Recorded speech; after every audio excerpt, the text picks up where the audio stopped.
వైఎస్ఆర్సీపీ వాళ్ళు రెచ్చగొట్టినా మీరు మాత్రం అసలు రెచ్చిపోకండి అంటూ పవన్ కళ్యాణ్ అయితే అక్కడున్న ఆయన 21 మంది ఎమ్మెల్యేలు అదేవిధంగా 2 ఎంపీలకు మాత్రం స్పష్టంగా చెప్పడం జరిగింది. ఎందుకంటే ఇప్పుడు ఇన్ కేస్ వాళ్ళు కొంచెం అటు ఇటు అయినా కూడా జనసేనకి మొత్తం బెడిసి కొడుతుంది. బికాస్ ఇన్ని రోజుల పాటు సంపాదించుకునేది రెస్పెక్ట్ ఉందో అంతా కూడా పోతుందనే చెప్పాలి. మరి ఈ రోజు అయితే రావడం జరిగింది. ఇది ఆల్రెడీ నిన్ననే జరిగింది అనమాట ఈ మీటింగ్ ఏదైతే ఉందో. మరి ఎగ్జాక్ట్గా వీళ్ళందరూ అయితే కామ్గానే ఉన్నారు ఒక విధంగా చూసుకుంటే.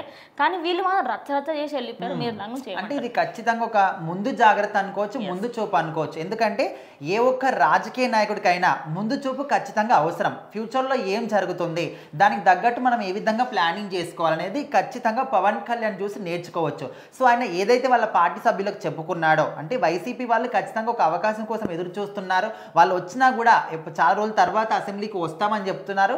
వచ్చిన తర్వాత ఖచ్చితంగా రెచ్చగొట్టడానికి ట్రై చేస్తారు, రెచ్చిపోయే మాటలు కూడా మాట్లాడతారు. బూతులు మాట్లాడడం వాళ్ళకి ఏం కొత్త కాదు. సో మీరు అలాంటి మాటలు మాట్లాడినప్పుడు ఏ మాత్రం కూడా రియాక్ట్ కావద్దు, మీరు మాత్రం రెచ్చిపోవద్దు. ఎందుకంటే వాళ్ళు రెచ్చగొట్టారని మనం రెచ్చిపోతే వాళ్ళకు మనకు ఏ మాత్రం కూడా డిఫరెన్స్ ఉండదు. సో ఖచ్చితంగా ఆయన ఏదైతే చెప్పుకున్నాడో ఖచ్చితంగా ఈరోజు అదే జరిగింది. అసెంబ్లీకి వచ్చారు. వాళ్ళ ప్రసంగం స్టార్ట్ చేసినప్పటి నుంచి కనీసం గవర్నర్ గారి స్పీచ్ కూడా మర్యాద ఇవ్వకుండా వచ్చినప్పటి నుంచి ఇక్కడ ఉన్న 11 నిమిషాలు కూడా అలర్ట్ చేయడానికి ఏదో ఒకటి రెచ్చగొట్టడానికి ట్రై చేశారు. కానీ ఏ మాత్రం ఎవరు కూడా వాళ్ళ ప్లాన్కి వాళ్ళు ఒక ప్లాన్ అనుకొని వచ్చారు. ఆ ప్లాన్ వాళ్ళకే బెడిసి కొట్టిందని చెప్పుకోవచ్చు. సో ఎవరు తవ్వుకున్న గుంతలో వాళ్ళే పడతారు అంటారు కదా. సో ఎగ్జాక్ట్లీ అదే జరిగింది. సో మరి ఆ 11 నిమిషాల తర్వాత వాళ్ళే ఇక్కడ సభను మొత్తాన్ని బాయ్కట్ చేసి బయటకు వెళ్ళిపోవడం జరిగింది. సో మరి పవన్ కళ్యాణ్కు ఉన్న విజన్ కావచ్చు, ముందు చూపు కావచ్చు, క్లియర్గా అర్థం చేసుకోవచ్చు.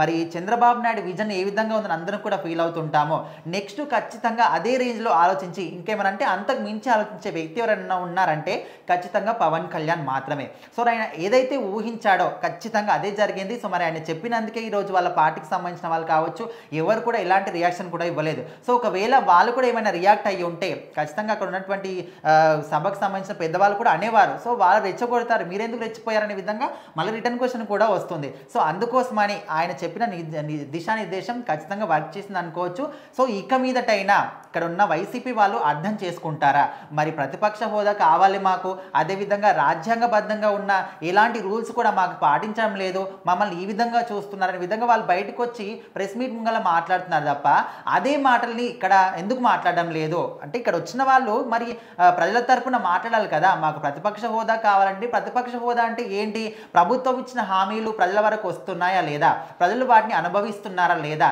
అని తెలుసుకొని వారి తరపున పోరాడాలి. ప్రజల తరపున ఇక్కడ వాళ్ళ వాయిస్ అసెంబ్లీలో వినిపించాలి. కానీ వాళ్ళ అసెంబ్లీకి వచ్చి కూడా మాకు ప్రతిపక్ష హోదా కావాలని ఒక్క మాట తప్ప మిగతా ఏ విషయాలు కూడా మాట్లాడడం లేదు. సో మొత్తానికైతే పవన్ కళ్యాణ్ చెప్పిన మాటలు వాళ్ళ పార్టీ వాళ్ళు విన్నారు కాబట్టి ఈరోజు ఏ మాత్రం కూడా వాళ్ళ మీదకి అంటే వాళ్ళు రెచ్చగొట్టినప్పటికీ కూడా వీళ్ళు రెచ్చిపోకుండా మంచి పేరు అనేది వాళ్ళ సహనాన్ని ఏ బురదలో అయితే వాళ్ళు ఉన్నారో మళ్ళీ వాళ్ళ బురద వాళ్ళ పైకి అంటుంది. సో దీనిపైన మీరేమనుకుంటున్నారు, వాళ్ళు చేసింది కరెక్టా కాదని కామెంట్ చేయండి.